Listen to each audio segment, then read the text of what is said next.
es nuevo Tiguan All Space, el Volkswagen para la versión que eres hoy. Encuéntralo en todos los concesionarios Volkswagen de automóviles y SUVs del país desde 39,990. Cuando inauguramos una planta de agua potable, una carretera, un mercado o un terminal terrestre, pensamos en el bienestar de Jorge, Andrea y en el tuyo también. Hoy somos un Ecuador con más prosperidad. Somos el Banco de Desarrollo del Ecuador. Y como brazo ejecutor del Gobierno Nacional, trabajamos junto a los GATS provinciales, municipales y parroquiales, financiando obras, activando la economía para todos los ecuatorianos. Banco de Desarrollo del Ecuador. Cambiamos positivamente la vida de la gente. El gobierno de todos. Fin de espacio promocional y publicitario. Sí, son las 8:05 de la mañana. Les quiero advertir que en uno de los rotativos de nuestro país aparece un titular que me ha llamado la atención. Un poco es cierto, bastante es verdad. ¿Sí? Dice el diario El Expreso, para ponerle con nombre y apellido, el morenismo aún no firma el divorcio con el correísmo. Solamente es un desencuentro en palabras. Dicen aquí, 5 legisladores oficialistas se suman a las abstenciones que salvaron a la ex canciller Espinosa. Es con motivo de esta exculpación simultánea, global, de la censura, que dirán unos no se merecía y otros dirán se merecía. Yo creo que la gran mayoría dirá, pero desde luego que se merecía una censura en el juicio político. Pero claro, también tiene que primar la amistad. Vivieron tanto tiempo en Europa, hicieron escenario de trabajo y de una representación que al tenor de los planes que tenía, planes estratégicos político-electorales, el expresidente Correa, se mantuvieron en uno de los países europeos. Muy bien. El señor economista Abelardo Pachano me dicen que está ya en contacto con nosotros. Es buscado por línea telefónica. Conectamos con su domicilio particular. Le agradecemos mucho por atendernos. Si no está en el domicilio, estaré en oficina y le pido 1000 disculpas. Pero, claro, como es temprano, entiendo que, o quiero entender que todavía se encuentra en casa.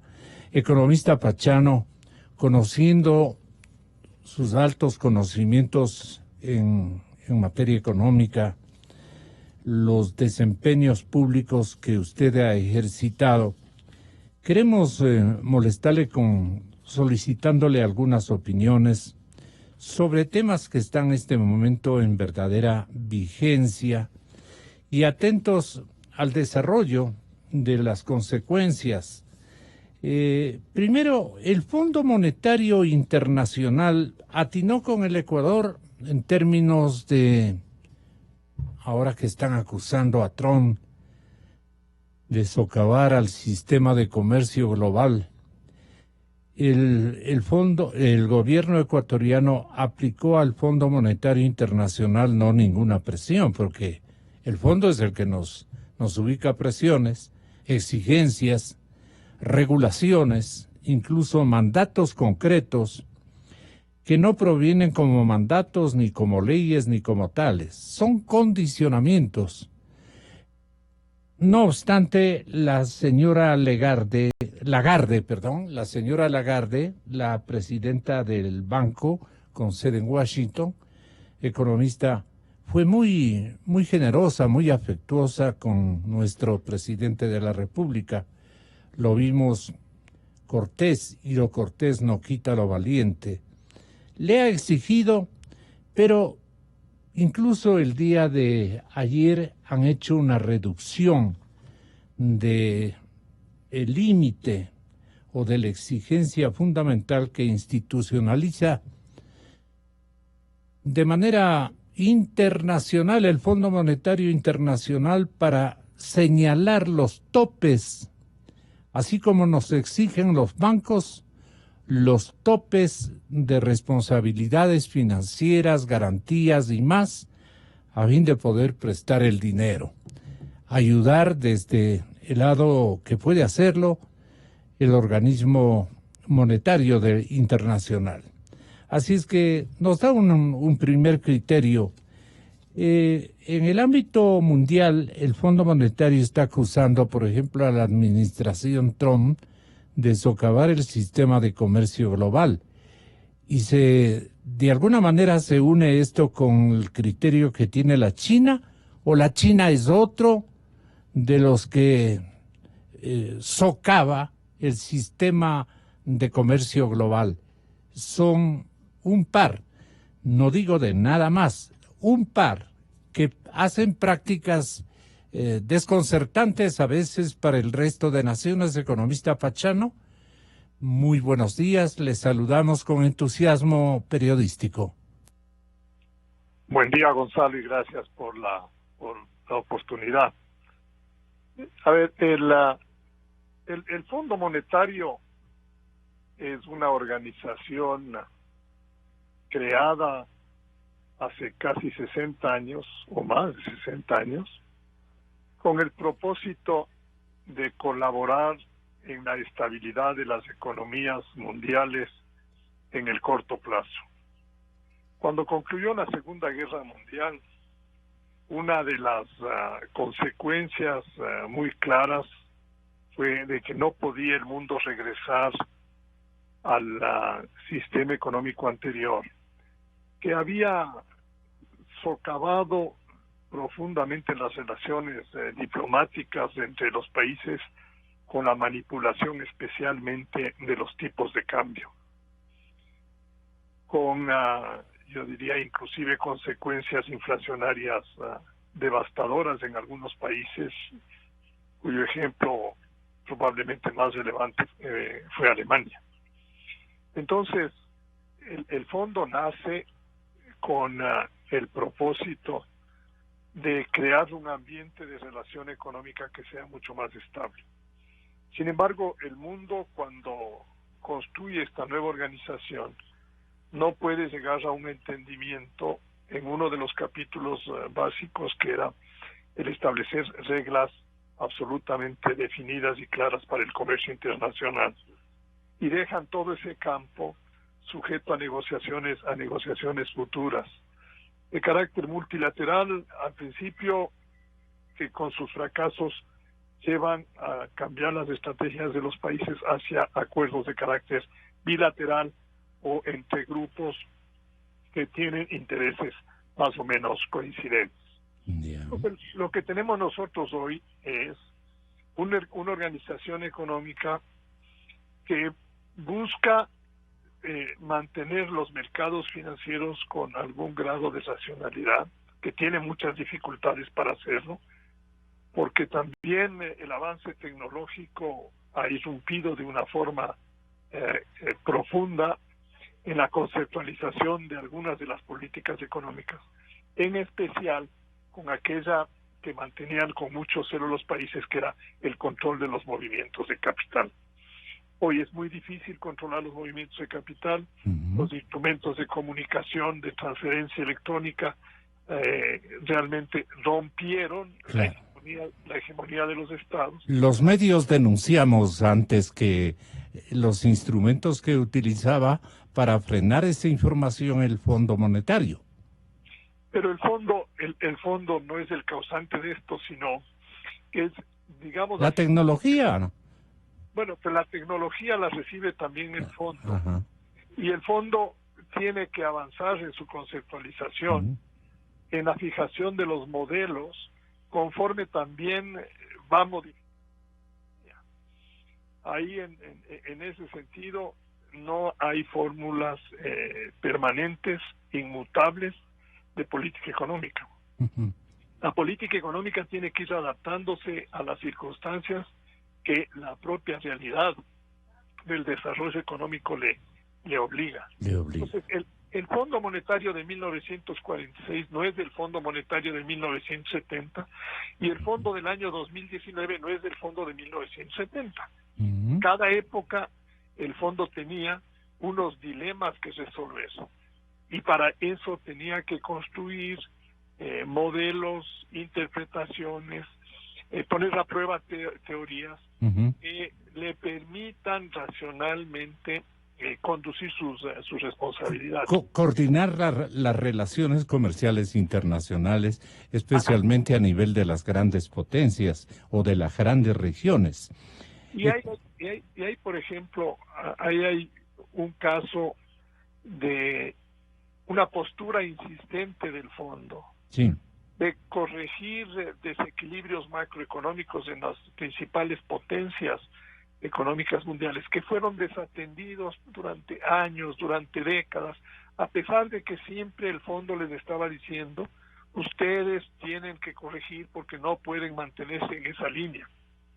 Pero como eran países de una gran autonomía monetaria, porque sus monedas eran recibidas con mucha confianza en los mercados, me refiero al marco alemán, me refiero al dólar, me refiero a la libra esterlina, me refiero al yen japonés, pues estos países no hacían caso por esa autonomía económica que les permitía el privilegio de ser emisores de moneda de circulación mundial.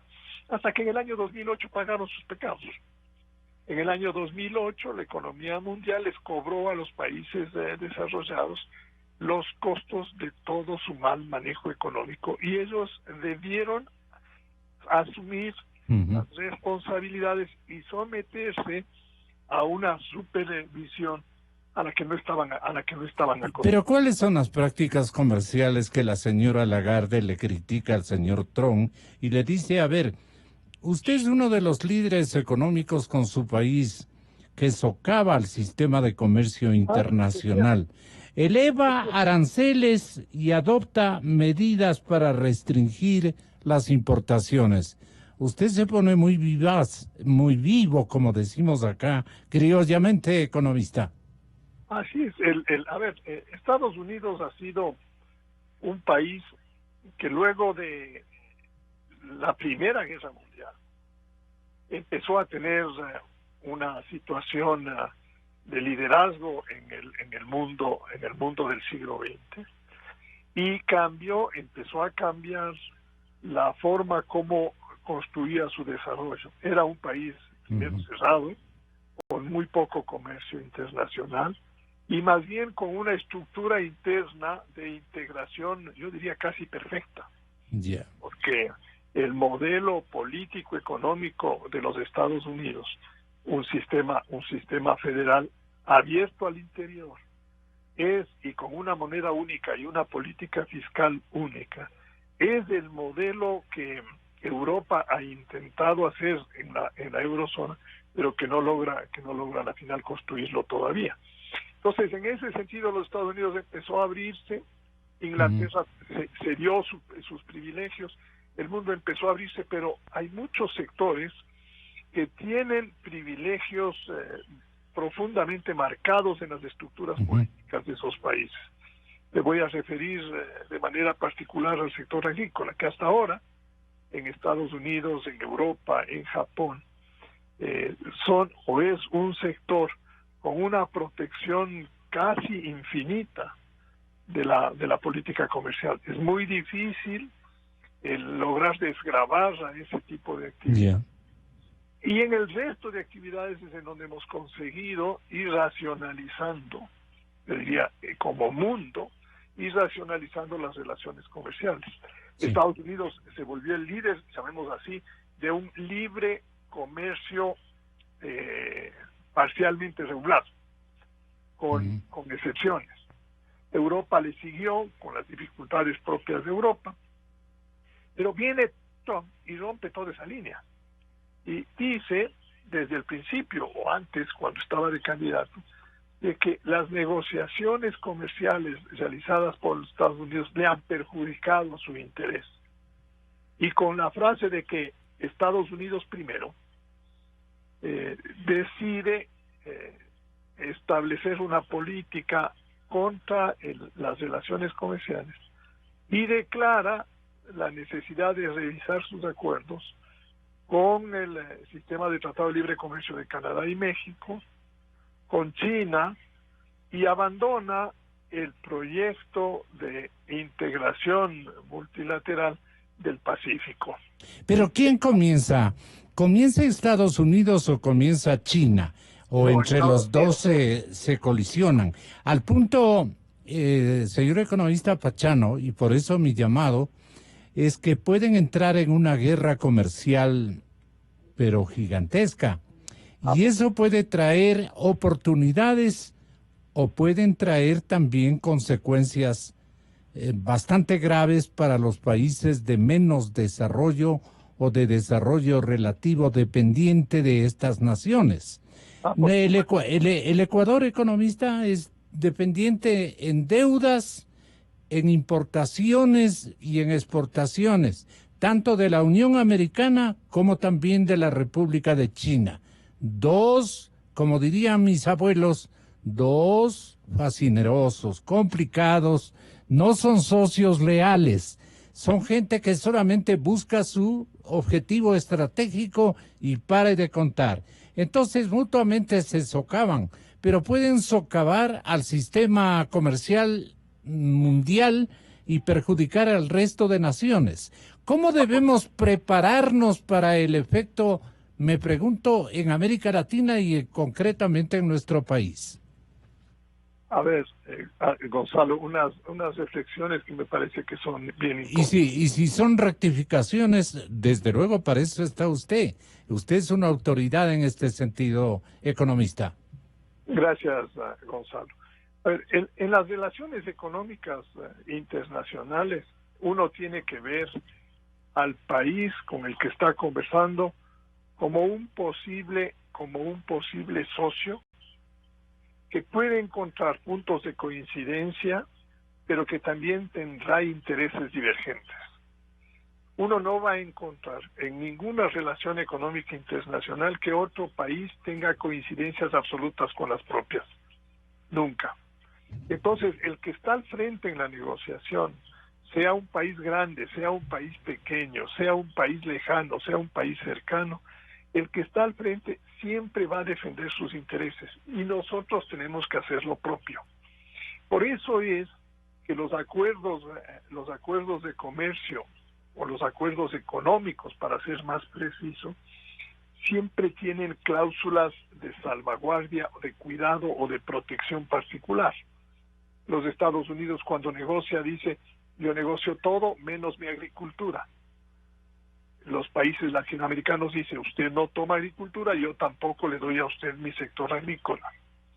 Usted me pone tal barrera, yo le pongo tal otra barrera. Aquí hay una reciprocidad en las negociaciones.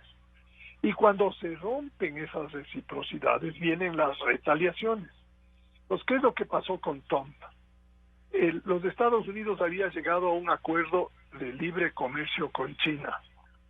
Justo o injusto, eso es un tema de discusión, pero llegaron a un acuerdo. Y cuando llegó a la presidencia Trump, dijo, yo no estoy conforme con lo que se ha hecho, y si no llegamos a reformar esto, yo empiezo a imponer tarifas en contra de los productos que compramos a los chinos. Yeah. ¿Qué dijeron los chinos? Los chinos dijeron, nosotros queremos respetar el acuerdo, pero si usted nos pone arancel, nosotros haremos lo mismo. Entonces Estados Unidos le puso unos aranceles y China le puso los suyos. ¿Qué pasó ahí? Simplemente se impactaron las relaciones comerciales, se deterioraron los niveles de producción, se encarecieron los productos y se ocasionó un daño. Un daño a los Estados Unidos, un daño a la China. ¿A cuál de los dos le ocasionaron mayor daño? Ahí hay una discusión, pero se dañaron los dos. Y dañados los dos, nos dañaron al resto. Porque China dejó de comprar ciertos productos a terceros, digamos a Latinoamérica, a Europa, a otros países asiáticos, como consecuencia de esta restricción de producción producida por esta guerra comercial. Y esta atmósfera de represalias, ¿hasta cuándo va a durar o hasta dónde va a llegar? Le preguntamos, economista. Nadie lo sabe. ¿Ya? Nadie lo sabe. ¿Qué prácticas podrían exhibir más que tácticas, estrategias A ver, en la guerra. En este momento la situación se ha vuelto mucho más complicada, no solo con China, sino también derivada en el acuerdo revisado de libre comercio con México y con Canadá, porque los Estados Unidos y Trump una vez más utiliza los aranceles como instrumento de guerra de guerra contra México por el problema de la migración. Y le amenaza a México que si no pone en vigencia políticas para controlar a los migrantes, el día lunes, es decir, estamos a 3 o 4 días, le pondrá 5% de aumento de arancel a los productos mexicanos que Estados Unidos importa. Y si después de un mes no arregla, le sube a 10 hasta llegar al 25%. Lo cual también está aplicando en la relación con China. Entonces, el resultado final, ¿cuál es en esta guerra? Es que si esta cosa sigue, al mundo le va a costar cerca del 1% del PIB mundial. Estamos hablando de casi 1 millón de millones de dólares. O si es que usted quiere ver, estamos hablando de 10 veces el Producto Interno Bruto del Ecuador. El impacto de esta guerra comercial en la visión que se tiene en el momento actual. Como consecuencia de que esta restricción del comercio baja la producción, baja el consumo, se encarecen los productos. En un cálculo que se publicó ayer o antes de ayer en Bloomberg, se dice que esta guerra comercial para los consumidores americanos, para el consumo diario, si usted se quiere pegar una hamburguesa, si usted quiere ir a esa cadena que le venden productos mexicanos como Chiplote, o si usted quiere almorzar alguna cosa, todos los americanos van a pagar por lo menos 875 millones de dólares más por el aumento del precio del Eso es hartísimo dinero, ¿no? Que va a salir de los bolsillos de los americanos. Y en los chinos, ¿qué pueden recibir como también como una especie de represalia? Igual, para los chinos el problema es mayor. O por ahí van. Por ahí van. Los chinos, yo diría con la astucia que les caracteriza, escogen los productos más sensibles americanos que ellos están comprando para ponerle los recargos. Entonces, están impactando con recargos a productos agrícolas. China compra muchísimo producto agrícola. Son 1.300 millones de chinos que hay que alimentar todos los días. La producción agrícola china no les alcanza. Entonces compran trigo, compran soya, compran maíz, compran una serie de productos agrícolas a los Estados Unidos. Y obviamente el arancel era 0. Entonces le pusieron arancel 25. Perdone, la dependencia que tiene nuestro país respecto de los dos países a los que este momento estamos aludiendo, es lo importante de esta entrevista compartida. A ver, porque mire, economista, no le hubiera preguntado esto para un informativo medio local. El mío no es un informativo local. Mi medio de comunicación y este informativo de opinión lo que busca es analizar los grandes contextos de realidades internacionales para decir al presidente Moreno, en este caso, presidente, no se descuide de preparar una estrategia porque nosotros debemos mucho dinero al uno y al otro, a Estados Unidos y a China. Le vendemos a China igual que le vendemos a la Unión Americana. Le compramos a la Unión Americana igual que le compramos a la China. Contratamos obras públicas con los Estados Unidos o con empresas norteamericanas y con empresas chinas. Viene una guerra comercial entre ellos. Usted, administración Moreno, si fuera una persona, ¿está preparado para subsistir en esa avalancha de acontecimientos complicadísimos en materia de comercio internacional o no? ¿O nos hacemos los que no hemos sabido? Y después creemos y pagamos las consecuencias el resto del empresariado ecuatoriano de toda condición. Eso es lo que a mí me preocupa, por eso es que la radio Cadena Democracia se interesa por este tema, economista, molestándole a usted inclusive, que para mí es un placer tenerlo acá. Gonzalo, para el Ecuador pueden haber costos y también pueden haber oportunidades. Correcto. Yo coincido con usted en que hay que estar atento a toda esta evolución de la guerra comercial puesta en vigencia por la administración Trump en estos momentos. ¿Hasta dónde va a llegar las amenazas de Trump? Algunas ya en aplicación directa, y tendrá la firme convicción de mantenerse en esa línea o son solo, llamemos, escaramuzas, bravuconadas de lado y lado. Para más que de lado y lado, es decir, quien está ocasionando todo este proceso de perturbación económica es la administración Trump. En eso hay que reconocer que países como Canadá, México, los propios europeos, China, han sido muy sensibles y han abierto sus espacios de negociación política, corrigiendo, cambiando determinado tipo de normativa, pero evitando una confrontación, porque saben que si esto escala, ellos son los grandes perdedores. Uh-huh. En esta guerra comercial, el Ecuador depende mucho más del mercado americano que del mercado chino. Uh-huh. Consecuentemente hay que tenerle... En balanza de pagos, digamos, tenemos más dependencia con Estados Unidos, creo entender. Nuestro primer socio económico es los Estados Unidos, indiscutiblemente. El segundo gran socio económico nuestro es la Comunidad Europea. Yeah. El tercer gran socio son los países andinos.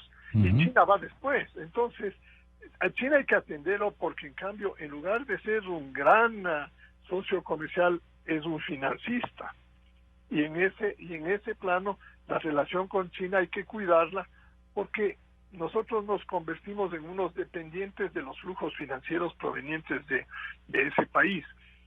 Buenos, malos, en condiciones inadecuadas, todo podemos discutirlo, pero somos a la final dependientes de esa relación. Entonces, ¿qué está viendo? ¿Qué está viendo? Si esta guerra comercial continúa, China, que es el primer país demandante de productos básicos, va a tener que bajar su demanda de eso porque su economía no va a estar tan fuerte y no va a tener la misma capacidad de crecimiento que tenía antes. Consecuentemente, uno podría esperar que los precios de las materias primas y de los productos básicos en el mercado mundial no tengan una tendencia creciente, sino que estén o estables al nivel que estamos o decaigan. De tal manera que la perspectiva para el Ecuador de que tengamos mejores términos de intercambio en el comercio de los productos que nosotros exportamos no es positiva. Y ahí hay que ser absolutamente claros. Hay que impulsar diversificación de exportaciones. No hay más camino que diversificar exportaciones. E inclusive lo que estamos viendo en los últimos días con el precio del petróleo es también de algún modo una respuesta de esta inestabilidad económica. Volvió el precio a $51, el WTI. Estuvimos en 67 hace 3 semanas. Hoy día estamos en 51. Esa montaña rusa que le digo yo, esa montaña rusa vuelve a botarnos al suelo y nos coloca en una situación que fiscalmente va a obligar a ser mucho más austeros de lo que nosotros pensábamos. De tal manera que por ahí tenemos un lado. El segundo lado es que una guerra comercial de esta naturaleza también produce resquemores en los mercados financieros. Y como las sociedades en ese sentido reaccionan ante este tipo de situaciones. Lo que se está viendo es que las perspectivas de largo plazo de la economía mundial no son buenas. Yo ya le daba un razonamiento sobre los precios de las materias primas. El mundo va a crecer mucho más lento. De hecho, los informes mundiales nos dicen que la causa fundamental por la desaceleración de la economía es esta guerra comercial en la que estamos conversando y que sigue profundizándose. Y en ese sentido, la desaceleración de largo plazo lleva a que las perspectivas de las tasas de interés internacionales también bajen. Hoy día la mitad, mírame lo que le digo, la mitad de la deuda soberana de los países de la eurozona está colocada con tasa de interés negativa. La mitad. Los países de la eurozona los gobiernos de los países de la eurozona tienen deuda acumulada y colocada en el mercado por 6.6 trillones de euros. La mitad de esos bonos pagan, o mejor, cobran interés, no pagan, cobran interés. ¿Por qué? Porque se está pensando que a largo plazo las economías no van a tener una potencia como para poder reconocer un interés positivo. Entonces, la discusión, el debate este rato en las políticas monetarias es, por ejemplo, en julio los Estados Unidos bajará la tasa de interés. ¿Es posible que sí? Si hay una tendencia a la baja de tasas de interés, ahí puede ganar el Ecuador. Claro, porque podría reestructurar su deuda en mejores condiciones.